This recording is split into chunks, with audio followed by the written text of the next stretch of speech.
Welcome to Momtroversial, the podcast that dives headfirst into the beautiful chaos of motherhood and dishes on the stuff we wish we'd known and nobody tells you.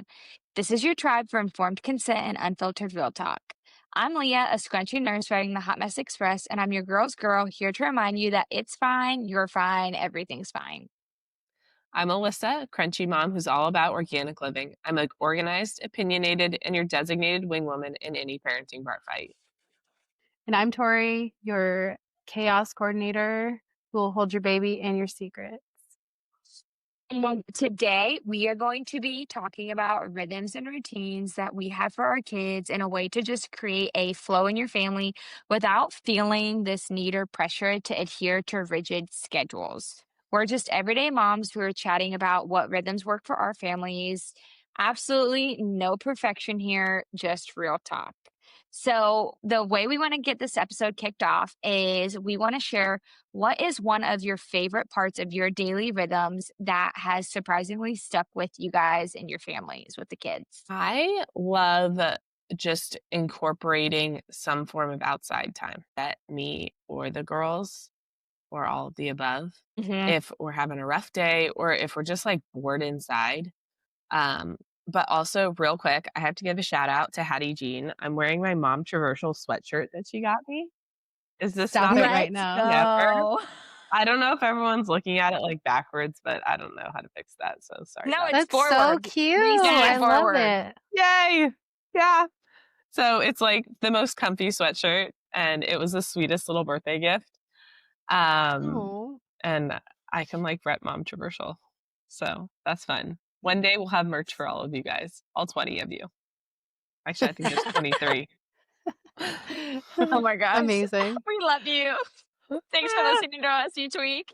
But yeah, outside time. Love it. Love it. Love it. Love it. I love that. What about you, Tori? What's a part of your rhythm with your littles that you absolutely adore? I think it's just getting out of the house. I think sometimes, in the day to day, you can really get stuck inside if even if you don't mean to. It's just kind of so easy with all the things you got to do. But yeah, taking Johnny to school, that's kind of a great little thing for us because it's like, okay, we're out of the house. If we want to go get a coffee or run an errand or something, we're like already out.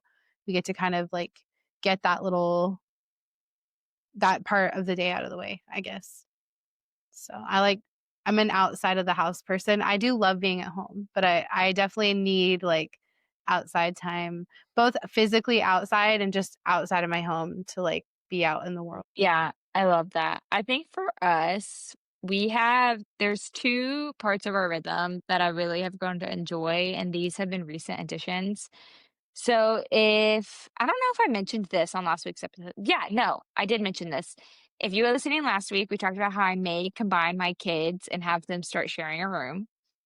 We are officially room sharing between my 1-year-old. I have a freaking 1-year-old now. It's a game Oh my And changer. gosh. bro, and she just started walking too. She just decided last week that she was going to start walking, and homegirl walks like she's been doing it her whole life. You should have seen her at the pool today. She was strutting her stuff all Bossing around. around. Just Absolutely. no care in the world. And I'm over here. You literally just started walking. What do you mean you're gonna go walk over to the playground by yourself? Get back here. Um, but the kids are officially in a room, my 1-year-old and my 2 almost 3-year-old. And one rhythm I have really enjoyed is getting them up in the morning. I now get them up in sync, but I still am nursing Ella. And so what I've started doing is I will be nursing Ella, and then Declan will be sitting in my lap and we read a book. And usually by the Nice. time we're done reading whatever the book is, Declan says, "Okay, mommy, now we go downstairs to see all done." And Ella's usually all done, and we go downstairs, and then that's how we start our day. And that's one rhythm that I've just really started to enjoy because each morning he picks a different book, and it's good quality bonding time. But while I'm also still being able to do what I need to do with, Yeah. nursing the baby. So I've really enjoyed that because I love snuggles. Words of affirmation are my number one love language, but physical touch and snugs is a really high number 2 for me, even when it comes to my kids. So, yeah, that's a big one for me. Love What that. is one rhythm that you guys like to try to do to keep you sane with the kids when the kids are home? Something that you incorporate strictly for you into your rhythm to help your sanity. Is it the same as you're getting out of the house and going outside, or do you do something specific for you? I'd say So like quiet time, nap time. That's um a naturally built in time. And it's been kind of a hard transition because I only have one napper out of three. So, having, and now Hannah, I homeschool her officially now. So, now I have two at home you're so awesome. and I know I'm so excited about it. I can't wait till we talk about that at some point. Um, but so now I have a non-napper and a napper at home. So I've actually just very recently implemented an official quiet time for Hannah. I moved the hatches around. We have two in the house. And so I moved them around to where, and I like reprogrammed all their schedules on there so that there's a designated quiet time like right when Charlie goes down for his nap so that I can actually have time just by myself because it's Mm. my actual alone time is so rare, especially if it's during the day, it's almost non-existent. So I was really missing that. I was like, "Oh, I need that so bad." So yeah, that's something like quiet time, and Hannah's quiet time is about 45 minutes and then we kind of dive into homeschool. So um yeah, I just use that to reset. Sometimes I'll read, sometimes I'll take a shower, or sometimes, like I just do something for me only. I don't clean during that time specifically. I make sure that's not a chore time. Like that is like rebooting me time only, A 45 queen. minutes. Yes. Would love before we jump into what Alyssa does for her sanity and her rhythms and routines, can you dive a little bit more into what type of rhythm do you have or routine do you have for Hannah for quiet time? What does that look like with a 6-year-old and getting that initiated so that way you can have your you time if we have any listeners who have a 6-year-old or a little bit older who would like to do the same thing? So I think it's just setting the boundary and, she likes the predictability of the hatch. So, I sat down with her when I did the schedule and she picked the color and she picked the sound for her quiet time. And then it goes green when it's time for her to come out. And so it goes green and she comes out. She's like, "Okay, mommy, my quiet time's over." And she's so good at independent, like, role play type play. Like she's a whole mom. She's got so many babies in there. She's got Barbies, she will never have a shortage of things to play with in her room. So she's just like, okay. Sometimes I let her have her learning tablet if she asks for it and it's quiet time, I let her have it. Um she doesn't always, but like today, for example, she asked for it. So I'm like, yeah, okay, go ahead. Um so so yeah, I don't know. That's it. It's really just the hatch has been a huge tool because it gives her that visual and that expectation where she's like, okay, it's going to turn green at some point. I'm not going to be in here forever. And then I think she comes out ready to do school really refreshed too, because she's had this like time to play. And, that's how kids learn is through play. And so she's got like this precursor of learning done before we go and do academic learning. And I just think it's really good for her as much as it is for me. For initiating it, do you just simply say, or, it's that part of your day that you're like, Hannah, it's time for quiet time, go to your room, your hatch changes to a specific color, and then she just stays in there until it's green and then comes out? Pretty much it goes like it correlates with Charlie's nap time. So I'm like, okay, it's nap time, quiet time now. And we all go up together and I put him to bed and she goes to her quiet time. And then that's just that. I mean, Hannah's a pretty agreeable child most days, and that's just her temperament. So I'd Mhm. say if you have a child with a little bit different, a little stronger, spicier temperament, it might take some extra boundary setting to make that a thing. But I do know that kids really thrive in routine. And so I think, repetition and just setting the boundary, holding the boundary, even if you have to go Mhm. back 100 times and say, okay, it's quiet time now. Okay, it's quiet time now. And maybe you get 15 minutes the first day. 20 minutes the next day. And, you kind of build up to a longer quiet time. Hannah, because she's 6 and because she loves to play the way that she does, it's very easy for her to go full 45, just like straight up. I could probably even make it an hour if I wanted to.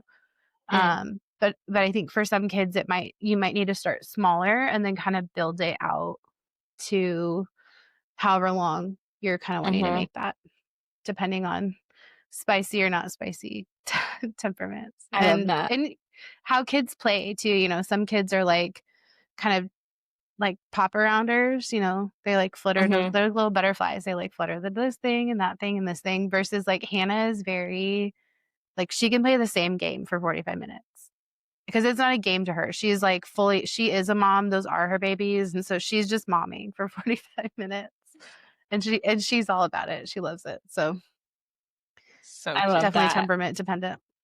Yeah. But it's cool because that's how sleep can tie into just daily rhythms and routines. Because I know, Alyssa, you were saying last week how you use the hatch for your girls. So they go down, the hatch is a color, it goes off. And then when the hatch turns yellow, it means it's almost time to get up. And when it's green, it means it's time to go outside. So having that in your routine for sleep would be a great way to, what am I, a great leeway, I think is what I'm wanting to say, into a quiet time for older Yeah. kids, because then they're just used to it. So that's a really cool tool. 10 more points for the hatch if we didn't love it enough already. Love it. Absolutely. Alyssa, what do you do to keep your sanity in your daily rhythms and routines? I think not to harp on nap time, but for sure nap time, 100%. And if I need a little extra sanity, we do sister time, which I talked a little bit about last episode, I think. And then I also try and work on like intentional independent play, which we've also talked about a little bit, like, if I'm making dinner or if I really need to get some work done on, we're buying a house right now. So I'm trying to, do paperwork on that, whatever I need to do, and be like, nope, you guys are going to go play in your playroom. Just like hang out, let me know. And they're getting really good at that. Just being able to play together, especially if I don't like keep checking in on them. I just kind of listen and don't show my face. Like I just hear them. They'll just play their trains, do their thing. So that helps me be able to get stuff done without a ton of interruption, which is totally a sanity thing. I also liked what Tori said about, um, you know, the kids that maybe aren't used to boundaries and that kind of thing. I've personally found, for any kids that come over to our house, my boundaries are the same as with my kids. I'm not going to parent your kids, but I'm not going to adjust for kids maybe with less boundaries. And I've personally noticed that those kids that I say, I'll say no if they ask for like 67 snacks, because we do a morning snack and an afternoon snack, if that, only when they ask.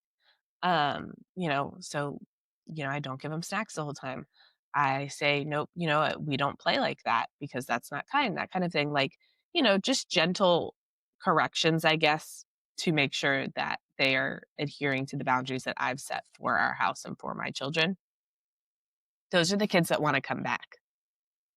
Um, Hopefully other kids want to come back too, but I've noticed that because I've thought about it afterwards and thought like, "Ugh, I hope they didn't like not have fun because I told them no, because like they're just not used to it maybe. But they want to come back, My friend will be like, they're already asking when they can come back to Miss Alyssa's. I'm like, great, they don't hate me. This is so exciting. So I just thought that, what Tori was saying about kids thriving on boundaries, like it's so true. Yeah. It's hard to set them up and they might not like it at first because they've got their habits, but it's so true. They want them. It's a secret, but they want them. Yeah. Tori, what do you have to add to that? I just had to just shout Alyssa out because I've seen this in real time. I've seen it in action and it's so good. And with my own kids, because, my Johnny is definitely more of a boundary pusher than Hannah is. she'll ask and I'll just, I'll set it. And sometimes it's a couple times, but Johnny's just like, but why? But why? Like he just wants what he wants, right? But I've seen Alyssa be like, oh nope, Johnny, we're not doing that. And he's just like, oh, okay. And he just like walks away. And sometimes you have to tell him a couple times, but and my kids love you so much. So I love I them. just had to highlight you and say that everything you're saying is totally true and it's so accurate. Like, and it works. I've seen it work. I don't know what it is about Miss Thanks. Alyssa's house because Jacqueline's the same way. Like he's a different child. When we go to Alyssa's house, he actually eats all of his food and he snacks on like vegetables, raw vegetables. But then when we come home, he's like, no, that's gross. I don't want that, mom. But at Alyssa's house, he's like, yeah, I want to eat my whole entire lunch, mom. Are you crazy? Why would I not? Yeah, I'm gonna baby wear and push the stroller. Of course, that's how I want to play. You don't need to do it with me. I got this. And I'm like, wait, where is this kid at home? Oh, what happened here? It's I the think Miss same for Alyssa's my house is girls just at your magic. houses. It's magic. Well, yeah, Yeah, there's I not love as that. much to do because I don't give my kid toys. Excuse my story. Yes, you do. You You Um, totally do? do. I do. I Yeah, do. you're just super intentional about it. And I love that.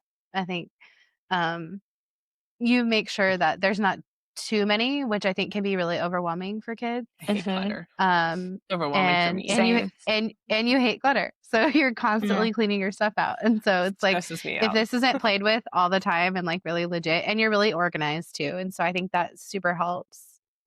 Gosh, this is such I a don't great know. Yeah. episode. I love this episode. Let's inflate Alyssa's ego. A little embarrassed, but like also this is Yes. so nice. But Well, it's all about the true. clutter, shameless plug. I'm reading a book. It's called Decluttering Your Heart and Your Home. I'm about Ooh. halfway through. I just went through my kids' clothes and got rid of 5.5 trash bags full of kids' Oh clothes. my gosh. You Go And go, girl. I still have enough clothes that when we have another child, I have baby clothes for boys and girls. But I had Nice. 5.5 extra trash bags full of clothes sitting in storage in my house that was unnecessary. And I just went through all of our toys and got rid of a huge black tote from Home Depot worth of toys.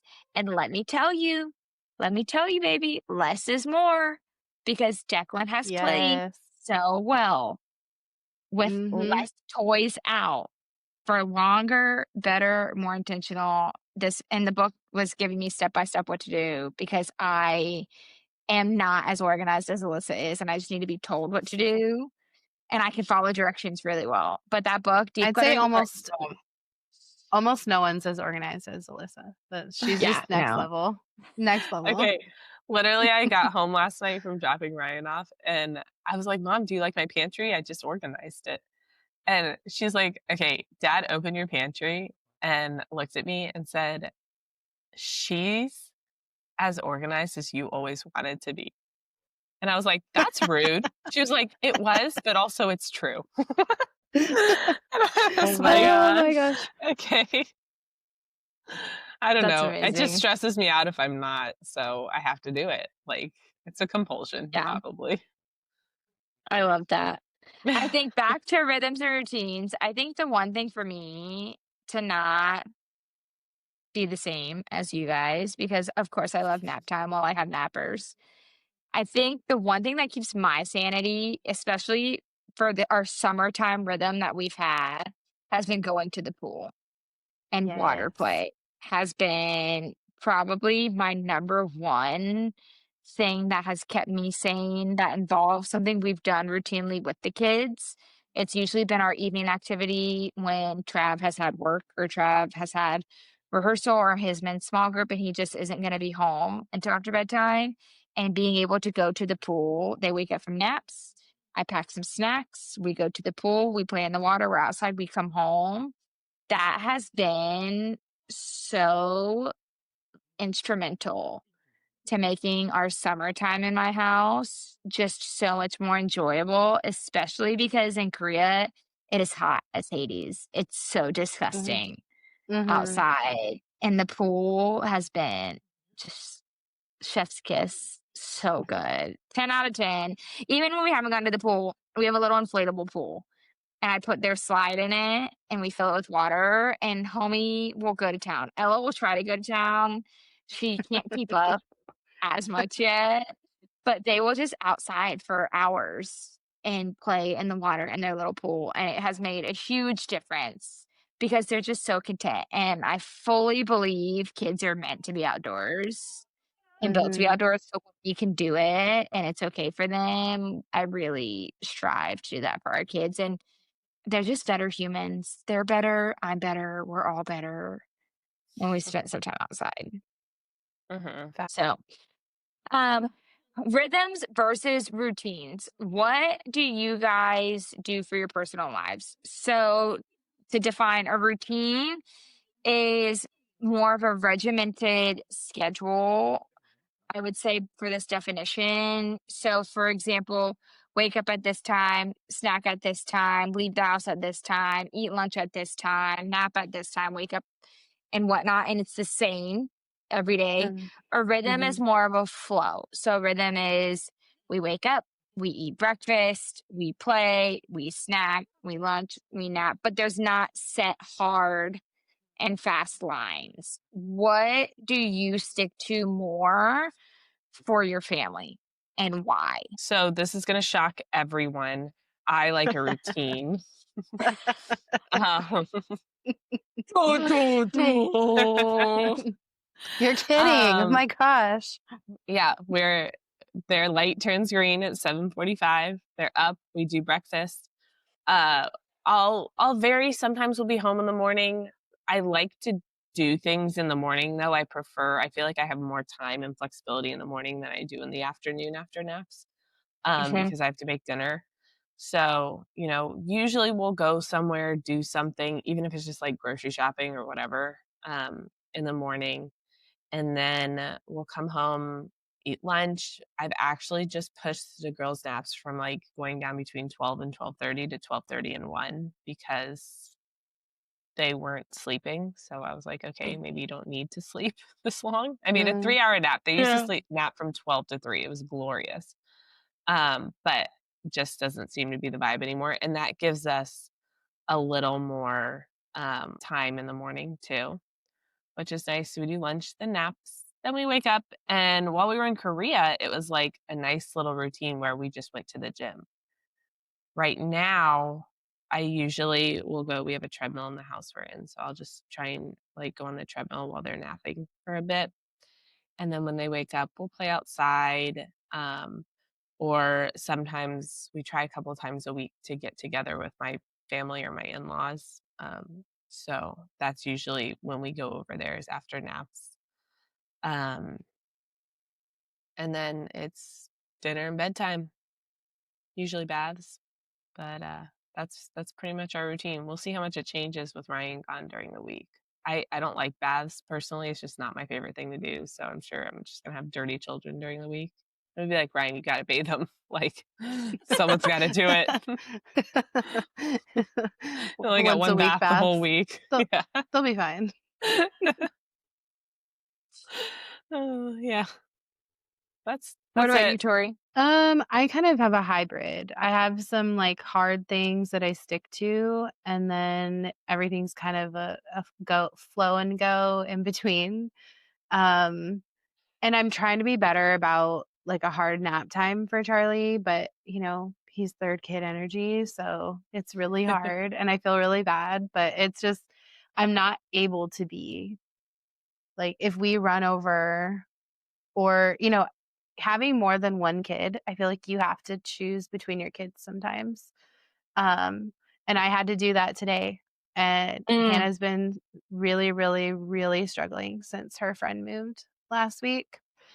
And just like bad attitudes, like just sad, mad, all just a complete roller coaster and very not much like herself at all.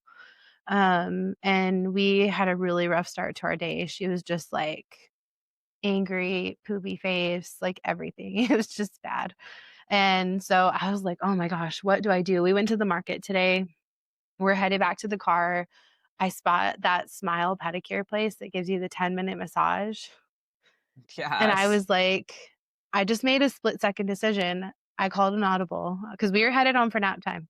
I called an audible. I was like, Hannah, you want to go get a pedicure? She's like, you know, I do. That was her reply. And I was She like, is your okay, kid. yeah, 100%. I was like, all right, let's go. And we just walked right in. There was nobody in there. We just sat right down on the chair. She just like made herself at home. It was great. And she, for the most part, that completely turned it around. Like, but I had to choose her morale essentially over Charlie's nap. And, you know, it's not an everyday thing, but I feel like because I have, especially now that she's going to be homeschooling with me, like she's also going to have to be a top priority at times when Mm. and that's going to mean, you know, blowing off nap time. And he got a 45-minute nap today, which is not enough. And we paid for it until we got to the pool. Thank you, pool. That changed everything. um, but I'm pretty strict on bedtimes for the most part. I'm you know, we try to eat dinner around the same time every day. We also get going at the same time every day, like roughly, you know, getting John. Actually, it's going to be very more regimented. Johnny's riding the bus in the morning now, and his bus picks him up at 8:30 at the front of our neighborhood. So we have to get going 30 plus minutes earlier than usual, which I think will be really good for us because that just will be out and about. That'll give more time. Mhm. We can do whatever. But yeah, so taking Johnny to school, most days nap time and bedtime are like my hard Mhm. routines. Everything else is just a rhythm and a flow in between that. Yeah, I love that. Alyssa, what are you thinking in relations to that? I just want, since, today's our shout out episode, I'm shouting out Tori because something that I've been learning is like when my kids are like pissy and just mad, um, like my first instinct is dude, just chill out, like relax. Let's just have fun. Like, come on. Ah. And then I'll get mad because they're being little turds and but just to reframe it like that, like, you know what? You are just having a rough day. How can we make your day better? I just love that. Mm, And I've been mm. slowly learning that, and I love to see it in practice. So, That's so good. One thing that I think I'll shout out Raise Wildflowers every single episode from now until the end of time We perfect. because love I love it. it so When is she gonna much. sponsor us? We need a code, I I don't know. please. know. Email her. Jerica, please sponsor us because I love you. But she talks about that. She talks about how a lot of behavior issues come from lack of connection in your daily. She Mm. is the one who taught me that I'm more of a rhythm person. I'm not a routine person because I'm never on time anywhere ever in the entirety of my being. And she talks about how poor behaviors come from lack of connection in your daily rhythms and routines. And how if you notice those behavior issues, lack of independence, neediness, irritability, and you have the ability to just take a couple of minutes and just connect. It doesn't Mhm. have to be something that is super extensive because, especially like if you're a working mom, you may not have time with multiple kids for super extensive connection every day. But she gave examples of how just something you're going to tell to your child, instead of saying it in a normal voice, get close to them and whisper it because that releases hormones and endorphins that just builds that connection and makes them feel special and heard because you're getting on their level and you're getting closer to them and you're saying it differently. So it seems like, especially with little kids, it's a secret, it's just between mommy and me. Or the aspect of reading a book, taking a second, sitting down, reading a book, something that your kid enjoys just to connect. So for our rhythms. We do rhythms. I don't do routines. I tried to do routines. They made me feel like I wanted to like jump off a bridge. So like we don't do routines. It just we have a Fair. rhythm. We I go by how I feel the day of. I don't like committing to stuff in advance because to be frank, and if I've done this to you, I love you so much and I'm sorry, but the day of I may decide I don't want to do it. And then I have to make an excuse and cancel. So I'll just say, I'll let you know. And then the day of, we'll decide how I'm feeling. And we wake up, like I was saying, we do our reading a book, we do breakfast, the kids play while I clean the kitchen. And then usually we do some type of an outing. How long the kids play, how long breakfast is, how long I clean the kitchen, it all varies. Usually we do some type of an outing, whether we physically get in the car and leave or we just go on a really long walk. There's a gas station that's about a mile from our house. Sometimes I'll take the kids and we'll walk there, get a snack, walk back, and that's our outing for the day. Then we Mm, come home and we'll do a little bit of play, lunch, naps. We'll wake up from naps, and then usually once we wake up from naps, what will happen is during the summertime, we've done a lot of leaving the house, of going to the pool. If we don't go to the pool, that's usually when they'll go outside and they'll play outside for a little bit while I start prepping dinner. And then Travis gets home. We do dinner, family walk, go to bed.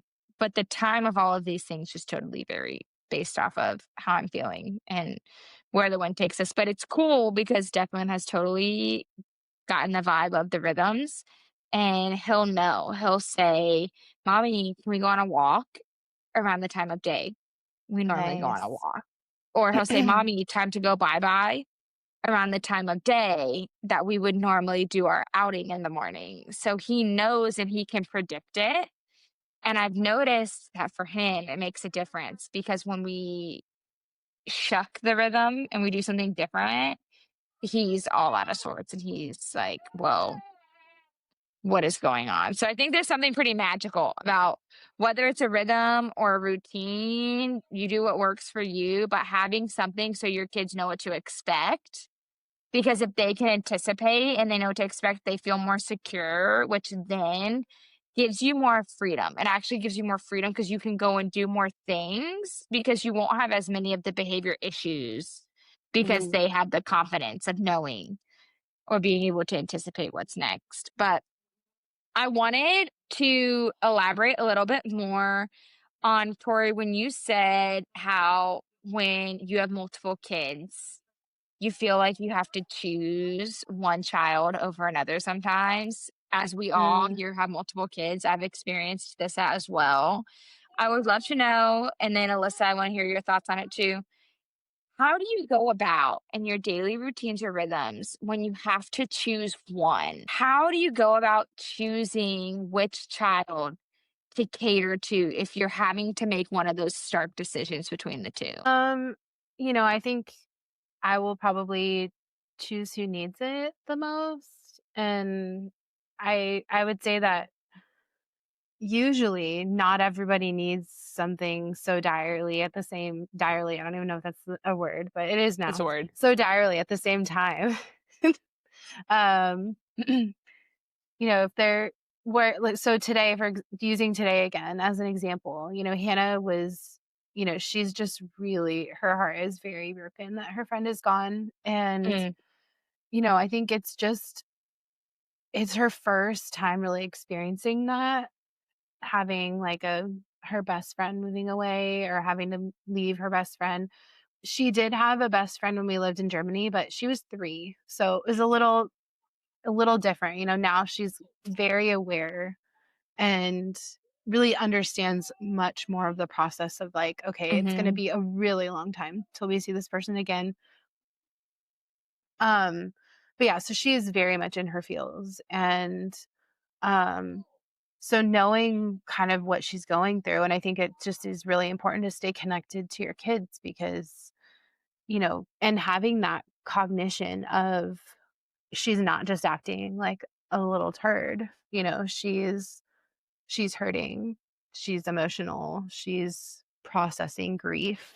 from losing her friend. And, um, you know, being cognizant of all of that and like seeing your child as a person. And I think it's so Mhm. easy to like, um, I'm kind of going off on a tangent. But I think it's an important one. I think it's really easy to look at kids and say, um, you're just a kid, and forget that like kids have these super big feelings and like super strong emotions that they have no idea what to do with. And so, and it's our job as parents to kind of help them along and guide them along. And I think, depending on kind of, we talked about this last episode, but you you kind of have to parent yourself.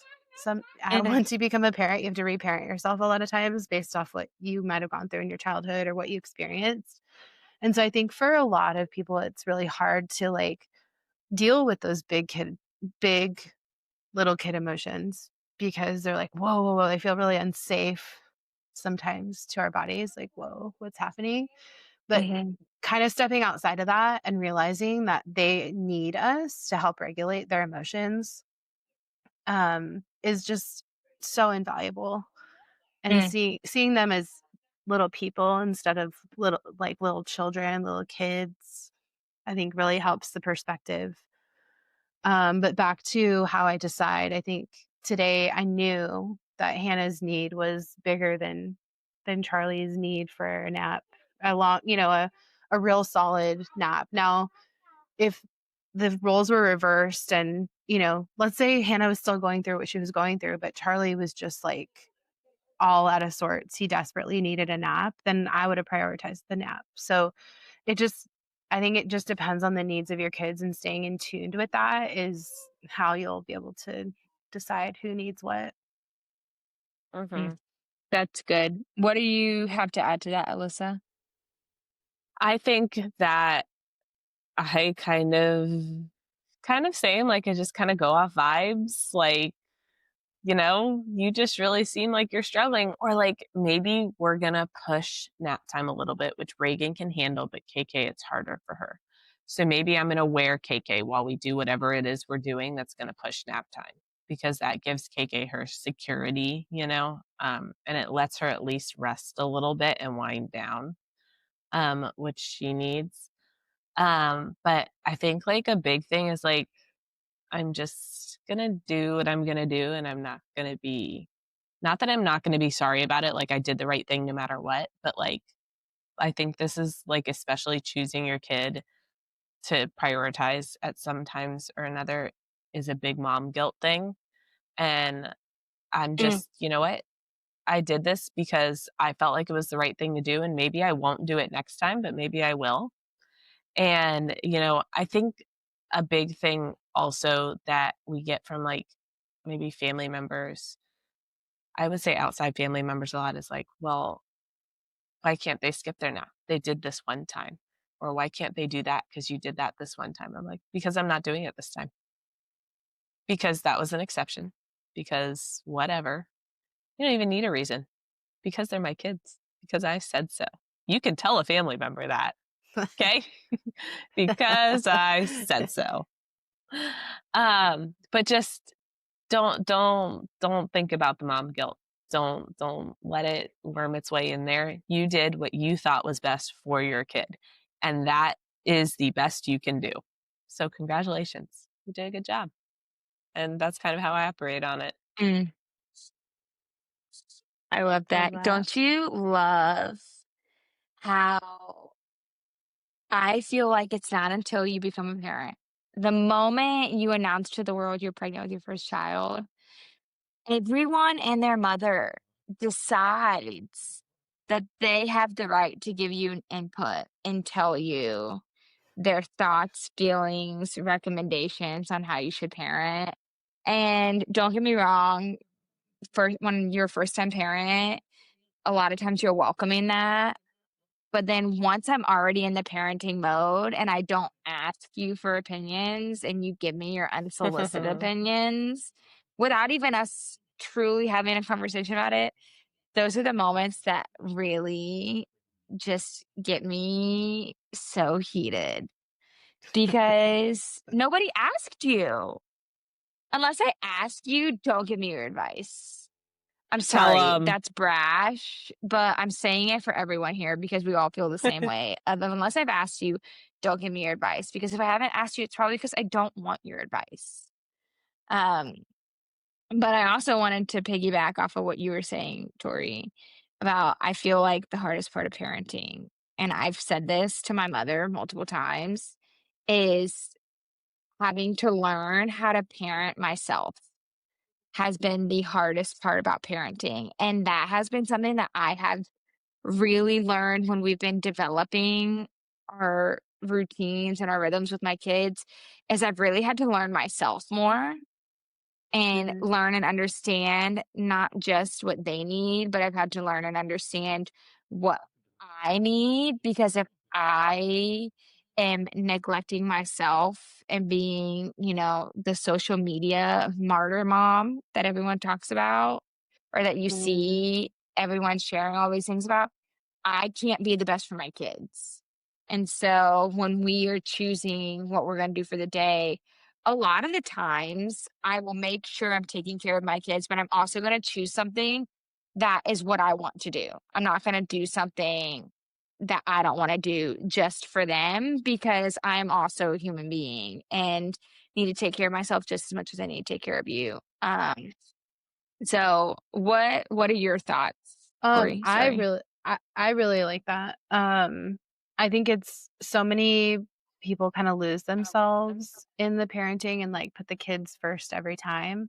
And there are so many times when you do have to put your kids first, like, and make them the priority. But I think something that we were absolutely not compromising on when we became parents was that we were still going to travel. Like our lifestyle wasn't going to change. It was just going to adapt. And, is traveling the same? Definitely, absolutely not. But, we still do it and have done it. We haven't done it with 3 yet. That's a new little chapter. We're gonna start here pretty soon. But, we went everywhere with Hannah and John in Europe. We went to 20 countries. And so it's just I think it's, yes, prioritize your children, but definitely also prioritize yourself in order to show up and be that best parent. Um, and I wanted to just highlight your quote unquote brash comment.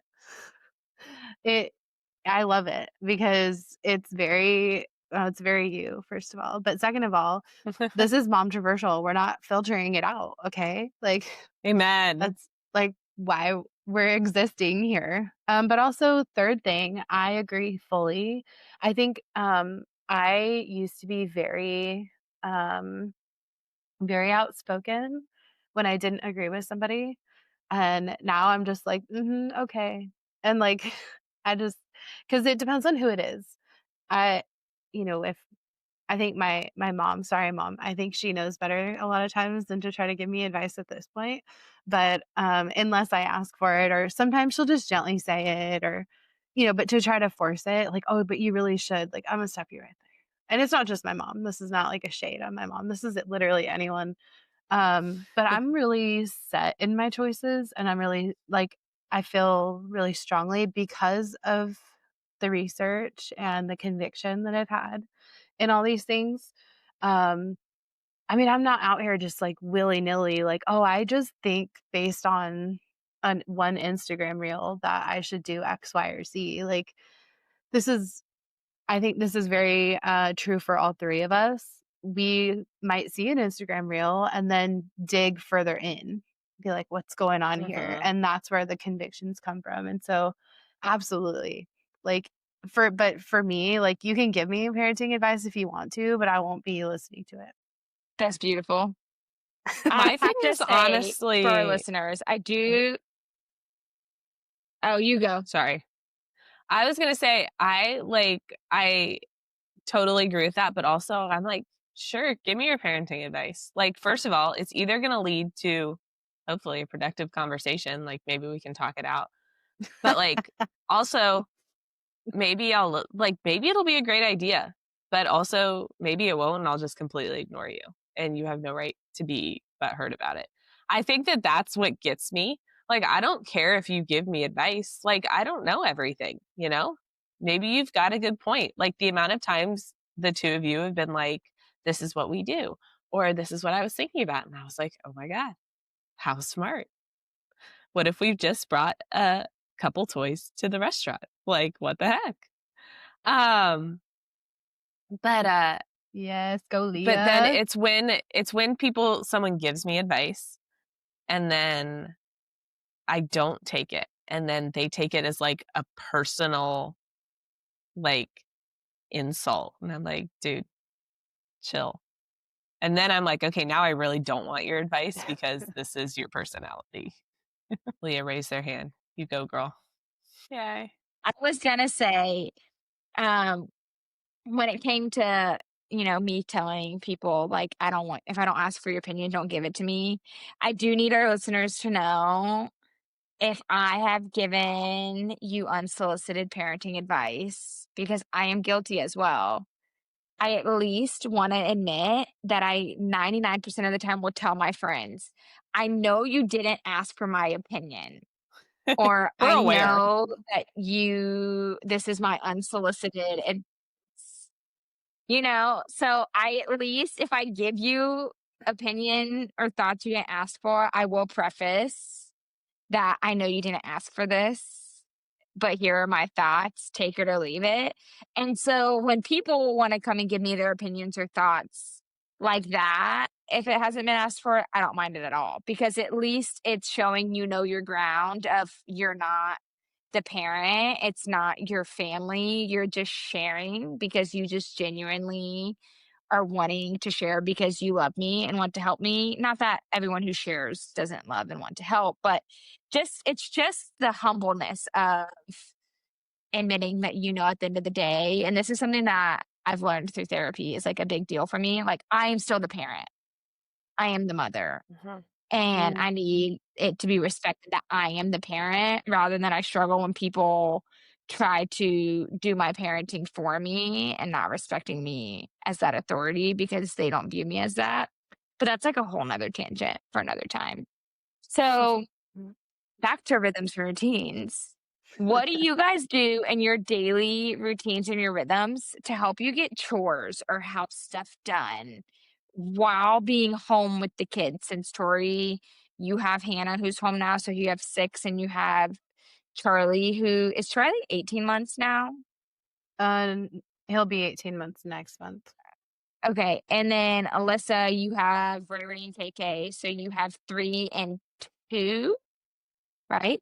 Mhm. Is Kennedy's Okay, he'll birthday be in September? 2. Yeah, September 4th. Yeah. Oh my So gosh. crazy. Oh my gosh. Um, So, what do you guys do so in crazy. your daily routines and rhythms to help you get chores done while the kids are home? And we'll start with you, Alyssa. Honestly, I try and think about what I need to do for the day and then shape my day. So, if it's a laundry day, that just means we're going to be at home a lot of the day.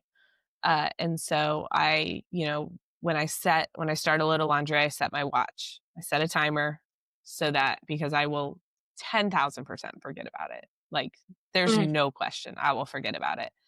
And then, it's 3 o'clock and I haven't even finished one load of laundry. But yeah, so I just do like random little things. I have a notification that comes up on my phone at the start of nap time and it says, Bible study, chore, read. And so during nap time, I try and do my Bible study. I try and do some kind of chore, and then I read or I do something for myself. Um, so for me, it's like notifications and reminders and timers, because my brain just can't keep up, honestly. And so that's how I supplement for my brain. But yeah, that helps. What about you, Tori?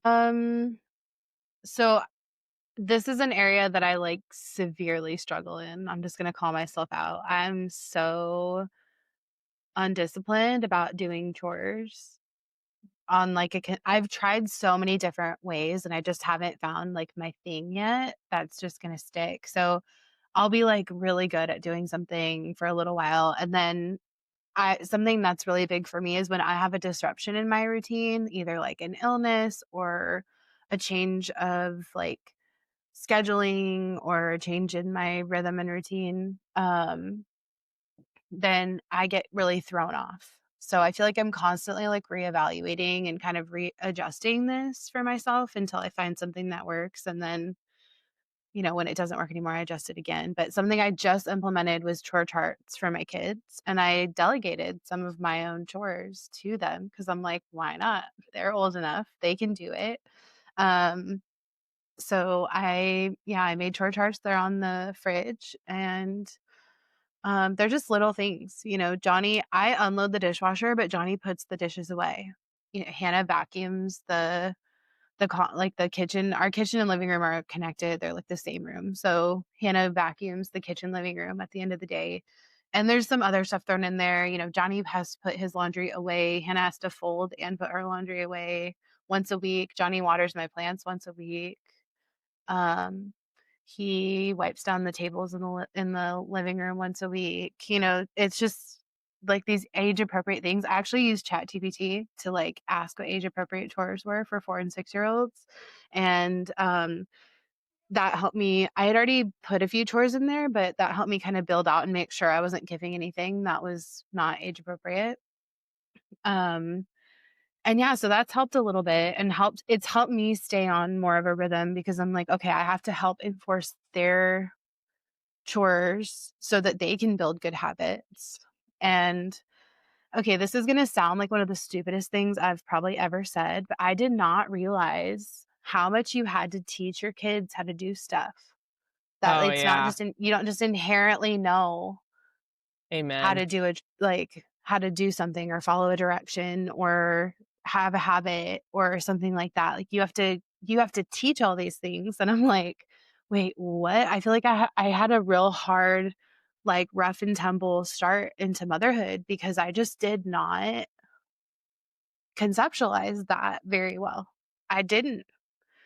I'm like, oh, I need to teach these things. Oh my gosh. And it was just this whole like, whoa, this absolute epiphany that I had. And it's taken me 6 years and 3 kids to get semi good Hmm. at it. And I'm still not good at it right now. I So, think that's just one of the most um, self-aware things you've ever said.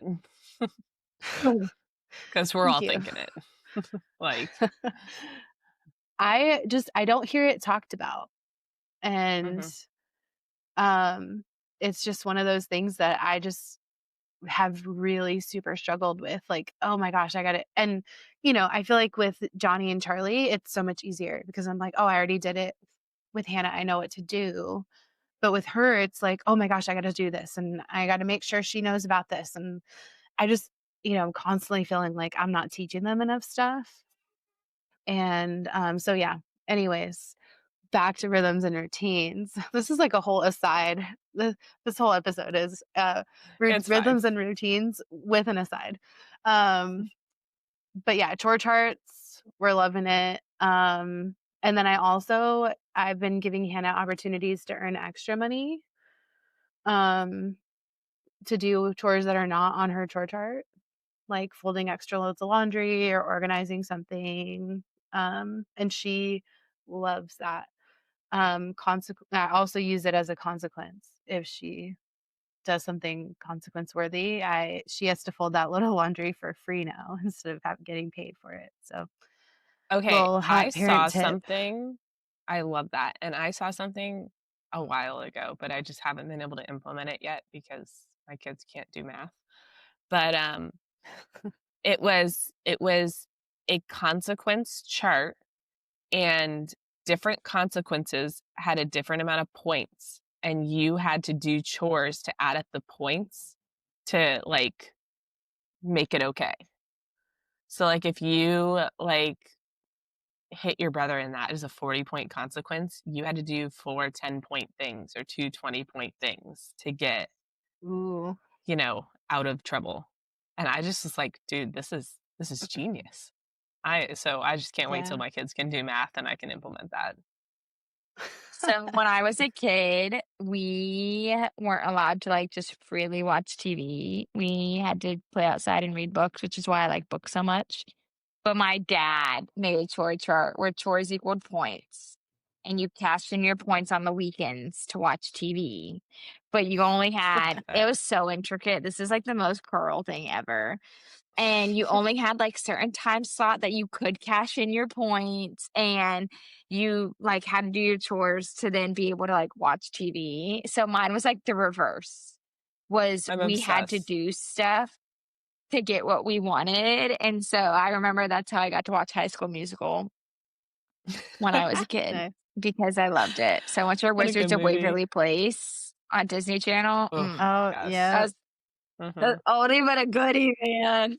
Oh, But yes. piggybacking off of that, I'm gonna shout out Raise Wildflowers again because this has helped me a lot.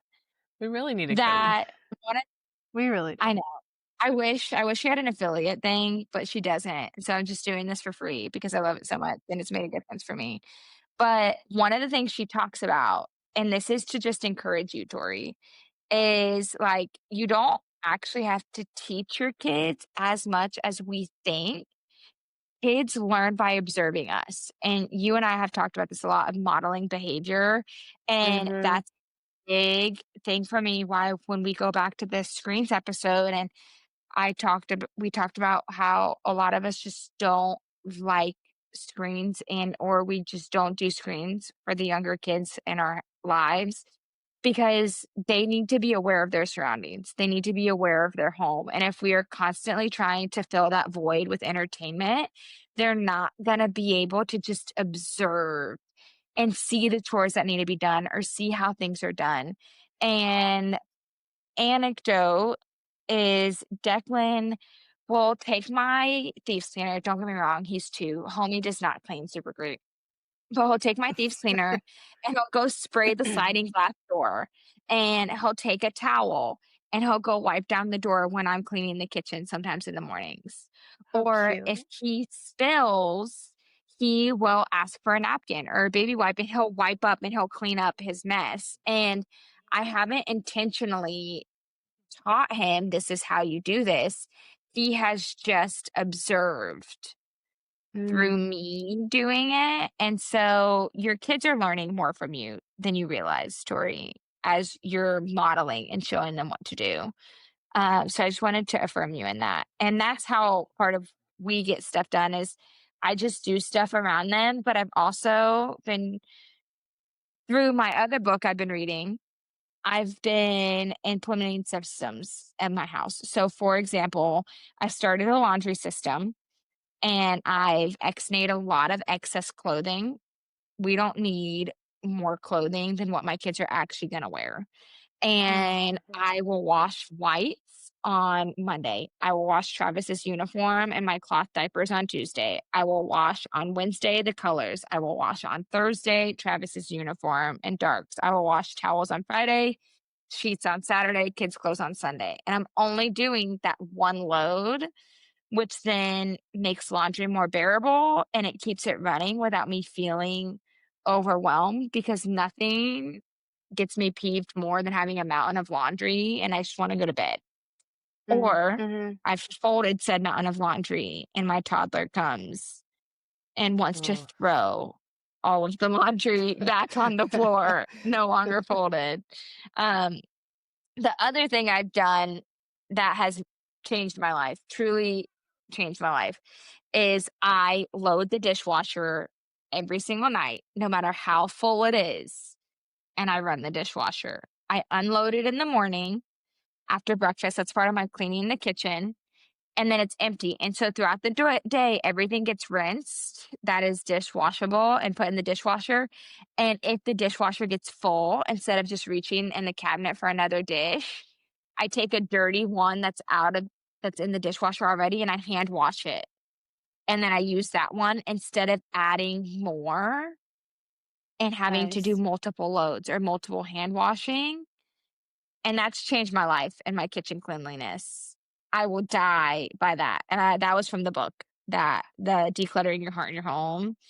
That one has been really good. So that's how Awesome. we kind of attack ours in our house with getting chores done in our daily routines. So, Mm. for moms who are struggling to figure out what works with them to get started with a daily rhythm or a routine, what is one piece of encouragement that you would want to give to them? Tori, we'll start with you. I mean, just from my own personal thoughts and feelings, like you're doing great. It's going to be okay. Even if you have 8 mountains of laundry or your dishes have been in the sink for several days, or maybe it's a week. Maybe you're just having a tough time. You've had dishes in your sink for a week. I've been there. Like, it's going to be okay. You're going to tackle it. Just try something. I actually started implementing the dishwasher thing that Leah was just talking about, and it has been completely life changing.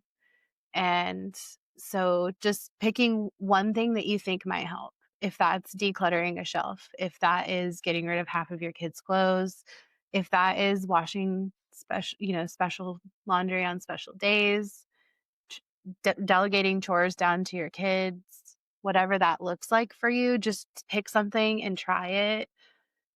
And if it doesn't work, move on and try again. But just because you're stuck in it, like if you're struggling with a rhythm or a routine or cleaning your house or, whatever it is, it just keep trying.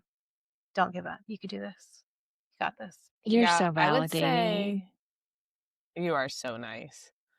Um, I would say ask for help because when Oh, you're it's in the so good. thick of it, it can be so hard. Like when you have like 67 things on your to-do list, like it's paralyzing. You're like, I can't do this and entertain my kids or even just make sure they're not killing each other, like not even entertain them. Just like I cannot accomplish this. So ask for help. Go to your friend and say, I need a morning to reset my life so that I can achieve my goals. Like I need help. And like guarantee you if someone said that to me, I'd be like, okay, give me your kids for the morning. Do I need to Mhm. put them down for a nap? Because I'll put them down for a nap for you.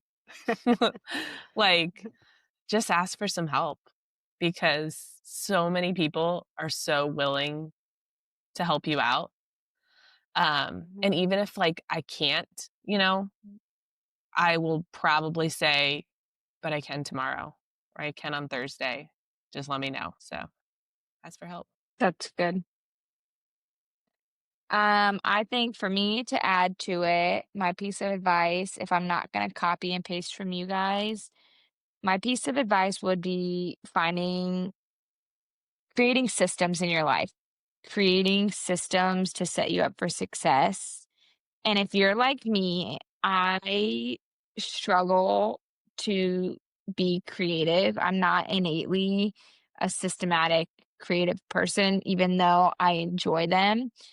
There are so many resources that you can look up, whether it is free or if you're like me who's obsessed with audiobooks, listen to books or things like that of other people who have already done it. And then, like Tori said, trial and error. Discover new systems, try them, see if it works for you. If it doesn't, move on and try again until you Mhm. find something that does work for you and that does help you thrive. And one thing that I would say is getting rid of the excess and getting rid of the clutter that is unnecessary in your home will set you up for so much more success and creating Mhm. rhythms and routines and not making you feel overwhelmed on the daily. And that is just coming from my own personal experience as I'm going through this decluttering journey and minimalizing a lot of our stuff. It has been just truly life changing for us. So, yeah, I think that would be our advice.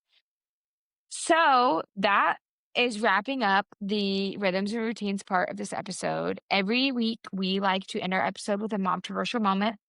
This is a moment that makes you laugh. This is a moment that makes you cry. This is a moment that makes you just say, yep, that's mom life.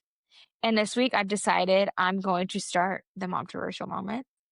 You go, Yeah. girl. And thank you. Thank you. I try.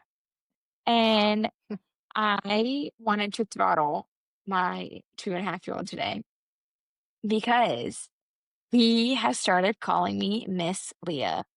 Not mom, not mommy, not mama, Miss Leah. And we had a period of about 10 minutes this morning, 10 or 15 minutes, while I was trying to fix. He has this racetrack, and I was trying, it's a manual crank cars racetrack. And the crank wasn't working, and we couldn't figure out why. I was trying to figure out. And he just kept saying, "But why, Miss Leah? Miss Leah, it's not working. But Miss Leah, Miss Leah." And I was like, if you call me Miss Leah one more time, I'm done. I'm walking away from this stupid track because I'm your mom. You can call me mama, mommy, mom, not Miss Leah. I'm Miss Leah to other people's kids, not you. And so you know what his answer to that was? He called me Miss Mommy. But Miss Mommy, why? And this all started because I was babysitting last week. I babysat Tori's kids and my neighbor's kids, and so that he heard Miss Leah a lot, and he's in the parenting phase of his life. And so, yeah, that's my mom controversial moment. I'm no longer mom to my son.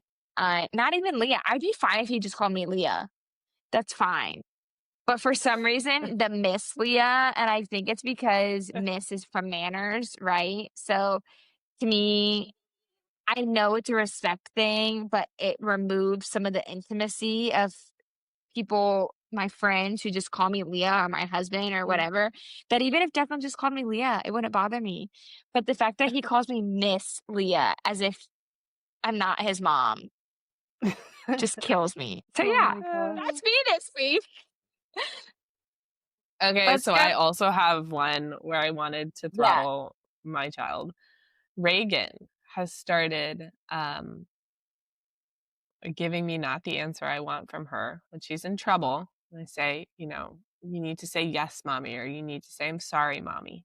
And she looks me dead in the eye and she goes, yes, daddy. And I was like, I'll come for you. I will literally come for you.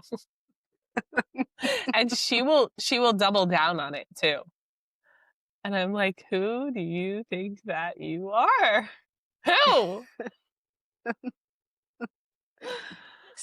There's a pause. There is like, I know that there's probably not, but it feels like there's straight malice. Okay. like like like the disrespect. Whoa. And it's hilarious. So I can barely keep a straight face, but I'm like, this is not okay.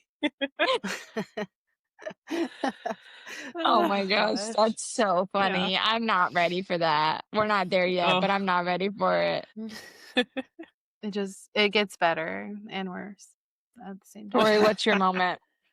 I'm just gonna, again, I talked about how Hannah's a little mom. And she's just great. But today we were at the PX, and ever since I don't know if I talked about this on last week's episode, but she bought a doll stroller with her own money that she earned doing chores. And she was like very proud. We went to Modern House, and I'm trying to teach her good financial habits too. So she saw it like a few days prior.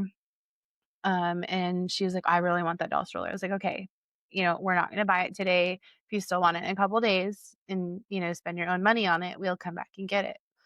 And so a couple days later, she's like, Mommy, I want to go get the doll stroller. So I'm like, okay. We get her money out of her piggy bank. We go, we buy it. She buys it with her own money. She's all about this dang doll stroller. It's super cute. And so, but we take it everywhere now. The doll stroller comes to the car. It gets out with my stroller. She pushes the stroller out wherever we go. And so today we went to the PX, and I've gotten in the habit of just kind of letting her. I sometimes limit what she brings, but I kind of just let her bring whatever. If she comes down with like 8 bags and like all this stuff, I'm like, no, full stop. Like, it's not even going to fit in the car. But if she brings a couple babies or whatever, I don't really care. Well, today at the PX, I took a video. I showed Leah at the pool today. She's got one doll on her shoulders, and she's pushing her doll stroller with the other hand. And she's just walking in the PX like it's the most normal thing in the whole world. And I had to stop at the ATM and like the doll kept falling off of her shoulders. And she's like, man, I just need like a clip or something to keep her up here. And I was like, well, why don't you bring your baby carrier? And she's like, oh, I didn't even think of it. She's like, do you have one I can use? I was like, actually, I don't because my bag is in the car. She's like, okay. I was like, well, do you want Anna to ride in the stroller with me? Well, and all of her babies have names, by the way. Some of them are princess dolls, but other ones, she's just completely made up the name. Anna is Princess Anna of Arendelle. But so she's like, yeah, Naturally. if Anna could ride with Nana, that would be really great. I was like, okay, great.